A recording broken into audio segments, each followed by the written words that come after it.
welcome to the Fundamentals of Lute Playing. My name is Laudon Schuett, and today we are taking the next step in your right hand journey.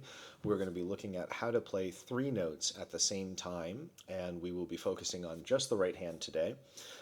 So far, you've worked on just two notes at the same time and single notes, obviously. Today, we'll talk about some of the things that come up when we add that third note. So, when we looked at two notes at the same time, we were looking at two different possible finger combinations. We were looking at thumb and index, and then also looking at thumb and middle. And there, I gave in that previous video a couple of different options that arise. Now, when we play three notes at the same time, more options pop up and more complexity arises. So we'll talk a little bit about that. The first thing we'll deal with is thumb under, and then I'll talk a little bit about thumb out and what we adjust if we're doing a thumb out hand position. So let's start with the simplest thing, which is three adjacent strings. I'm going to just play the three top courses here, A, D, and G. So we just have these three right here. Not a particularly pretty sound. Let me give you a chord. There we go.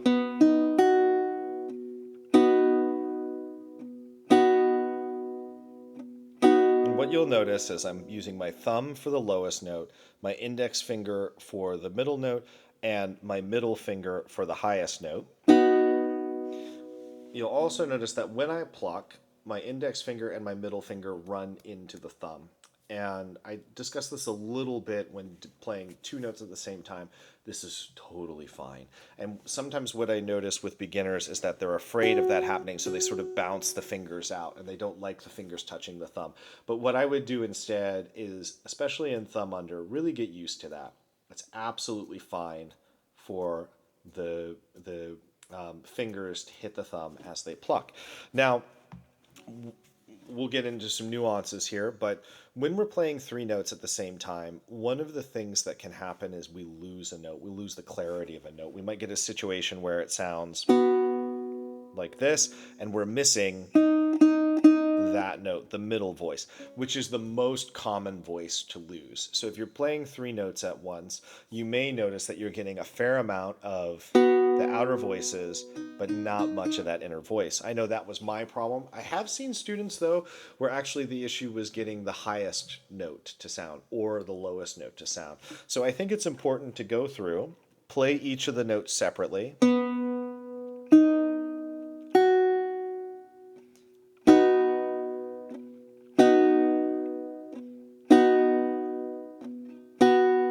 and then what I will do actually is, if you're not quite sure, deliberately remove a note. So for example, I've got my chord here, and let's not play the top string.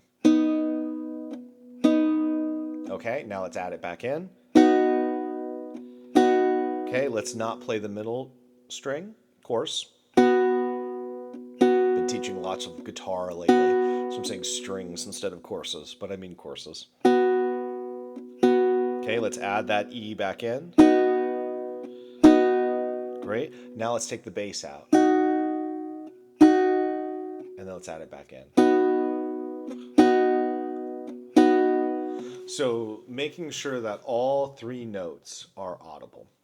Now, what I find, and I think most people will find, is that if you have a situation where you play, for example, the fourth course and you play the second and first course, I think it's still comfortable to use P-I-M. So not changing or adding any other fingers, but that might change a little bit as the spread becomes bigger. So for example, now we have a gap in between. So I'm not playing the third course. I'm playing the first, second, and fourth.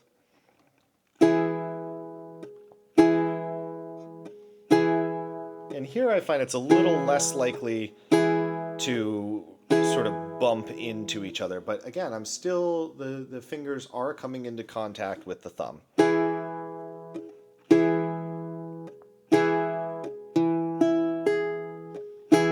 I'm checking that. Now, if you have very small hands and you're finding that that spread is already getting more challenging, then you can apply what I'm going to talk about here in just a second to the fourth course being played with the second and first. But now we get into a more interesting discussion. Let's say we're down and we have the thumb in on the fifth course or the sixth course, and you're starting to feel a little bit tense with that distance between them. Now, there are some sources earlier in the 16th century that seem to imply that they always used PIM. If it's three notes, it's always PIM. But I'm going to include a link to Thomas Robinson's School of Music in the description of this video. Thomas Robinson was an English lutenist who worked for the King of Denmark, I believe just right up until Dowland took over his job position, but a very, very excellent composer, a well-respected lute player. And in his School of Music, in his introduction, he talks about some rules that he applies to his playing. And there's some interesting stuff that he says about the right hand. And when it comes to playing chords, he was definitely in favor of using the A finger for wider spreads. So for example, he may have even been comfortable using PMA, or thumb, middle, ring. Just as a review for those of you who may have forgotten, this is PIMA, and then you usually use C or E for the pinky.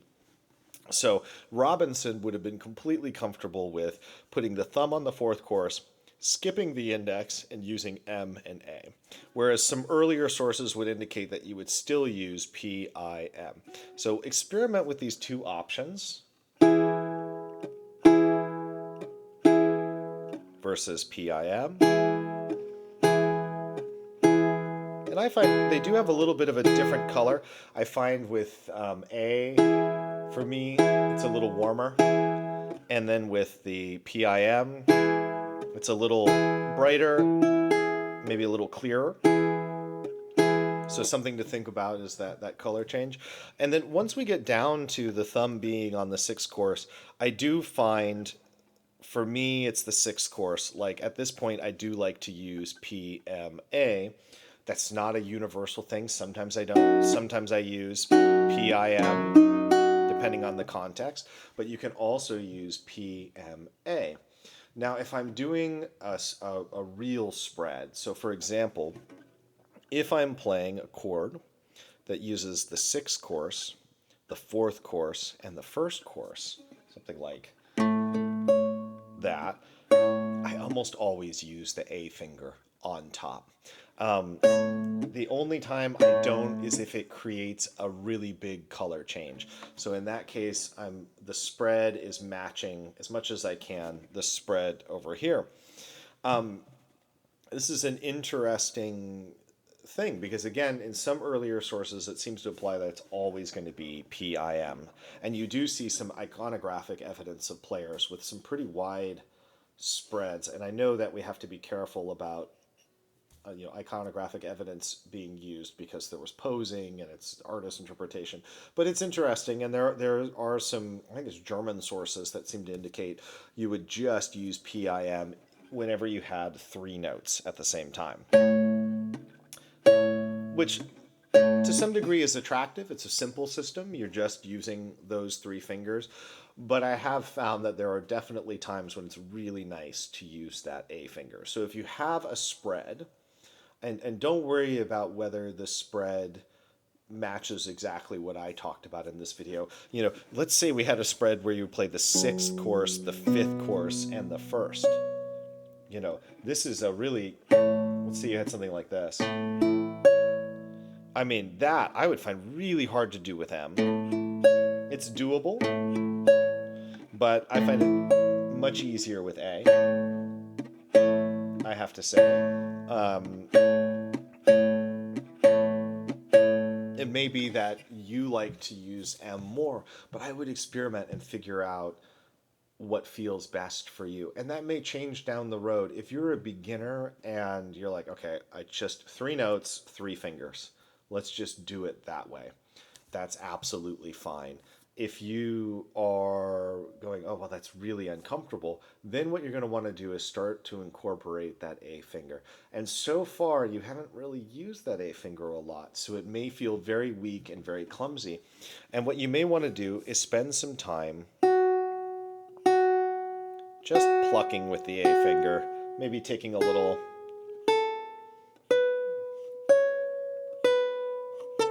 It's almost always going to be the first course, but you could also practice on the second.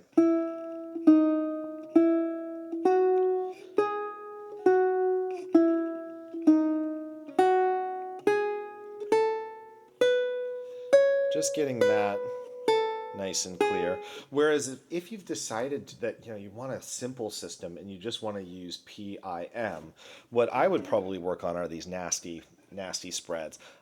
Things like this.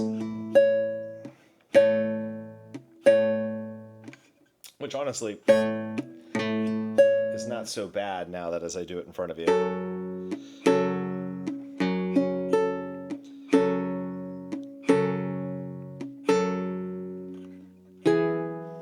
So think about that as, and I'm going to include a little worksheet in the description with different options and different ideas. So as you're encountering your 3-note chords in your pieces, figure out what is the best right hand sort of combination for that moment. And maybe that is the way to think about it, is I wouldn't, it's okay if you've decided, oh, I just want to use PIM, and that's what I'm always going to do, whether it's this, whether it's this, whether it's this, I'm just always going to use PIM.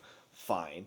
But you may find that, okay, I'm playing a fantasy or I'm doing something and, actually it sounds a little better with the A on top. So be open to the idea of finding the best right hand finger combination for that moment. It doesn't have to be something you do every time, but for that moment, what is best for that moment? And you can write the fingering in. For those of you who are wondering, if you want to write in a ring finger pluck, write this for you here. And this, I think I'll be able to get this in the worksheet as well if they have the symbol for it. But it's 3 dots underneath the note, like that, like a little pyramid. So you can indicate that very, very easily. So I'm going to give you some common chords to play around with and right hand shapes. Luckily there's a sort of finite number, and that'll be in the worksheet. Experiment with those, see what you like. Next week's lesson is going to be talking about the left hand, and so we'll get to kind of try these things in action. Other than that, if you're enjoying this series and you would like to support it, the best way to do it is just subscribe. I also have a Patreon, which is in the description. You can support in that way. Otherwise, enjoy practicing this. If you have any comments or questions, please put them below, and I'll do my best to answer in a timely fashion. And I'll see you next week. Have a good one.